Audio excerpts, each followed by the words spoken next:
amigos, continuando con nuestro curso básico de quechua, en este video conoceremos el uso correcto del sufijo acusativo ta y sus características.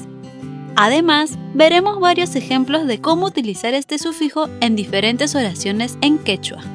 Si te gusta el contenido de mis videos, por favor apóyame con un like, suscríbete a mi canal y activa la campana para que no te pierdas de ninguno de los nuevos videos que iré subiendo.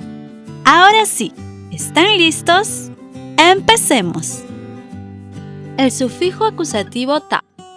En el idioma quechua, para indicar el objeto directo en una oración, siempre utilizaremos el sufijo ta, sin importar si el objeto directo es animado o inanimado.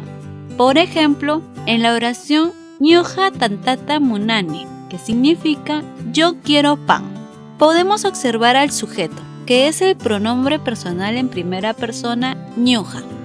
Vemos también la palabra tanta, que está acompañado del sufijo ta y que nos indica de que tanta es el objeto directo de esta oración. Por último, vemos la raíz del verbo munay, que está acompañado del indicativo ni, que hace referencia a la primera persona singular. Recuerda que el sufijo ta se añade después del objeto y antes del verbo. Fácil, ¿verdad? Veamos esta misma oración, pero utilizando los demás pronombres personales. Por cierto, si aún no has visto el video donde te hablo sobre los pronombres personales, puedes hacer clic en la tarjeta que aparecerá en la parte superior de este video. Continuemos. Han tantata munanki, que significa tú quieres pan. Pai tantata munan, que significa él quiere pan. Ñuqanchik tantata munanchik, que significa nosotros queremos pan. Ñuqayku tantata munaniku, que significa nosotros queremos pan, pero tú no. Hankuna tantata munankichik, que significa ustedes quieren pan. Paikuna tantata munanku, que significa ellos quieren pan.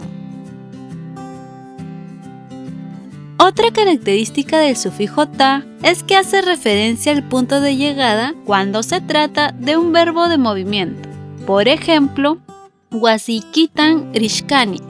Si analizamos esta oración, encontramos la palabra wasi, que significa casa, acompañado del sufijo posesivo iki, que hace referencia a la segunda persona gramatical en singular. También vemos al sufijo ta, que nos indica el punto de llegada. En este caso se podría traducir como la preposición a del idioma español. Es decir, wasiquita se puede traducir como a tu casa. Seguidamente vemos el sufijo validador ma, del cual hablaremos en próximos videos.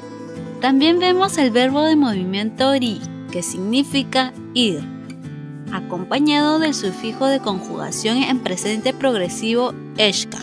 Si aún no has visto el video donde aprendimos a conjugar en presente progresivo los verbos en quechua, aquí arriba te dejo la tarjeta que te llevará a esa lección.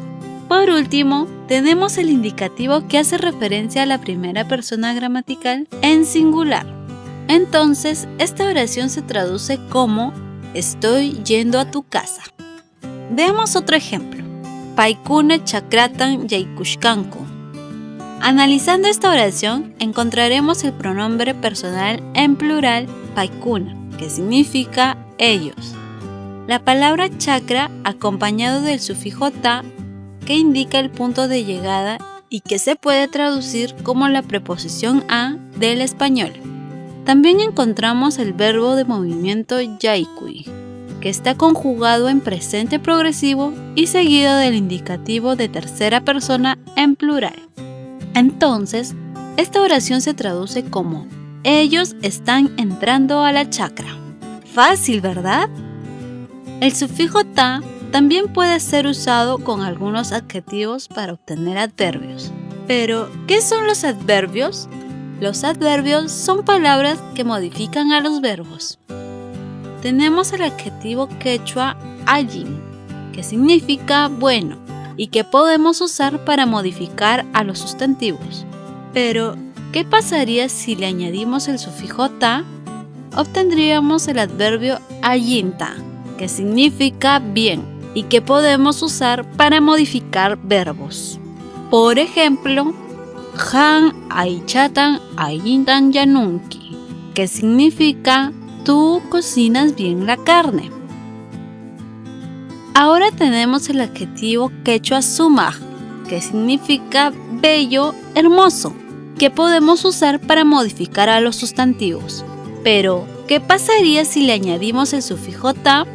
Obtendríamos el adverbio sumajta, que significa bien, adecuado, y que podemos usar para modificar verbos. Por ejemplo, pai sarata sumajta tarpunmi, que significa él siembra bien el maíz. Fácil, ¿verdad? Bueno, hemos llegado al final de este video. Ahora ya conocemos el uso correcto del sufijo acusativo ta y la forma de indicar el objeto directo dentro de las oraciones en quechua. Además, aprendimos cómo añadiendo el sufijo ta en algunos adjetivos se pueden obtener adverbios. No olvides repasar cada una de las lecciones que tenemos para ti en este curso básico de quechua. Los enlaces de cada lección las encontrarás en la descripción de este video. Espero este video te haya gustado. Si es así, déjame un like, suscríbete a mi canal y activa la campana para que no te pierdas los nuevos videos que iré subiendo. ¡Hasta la próxima!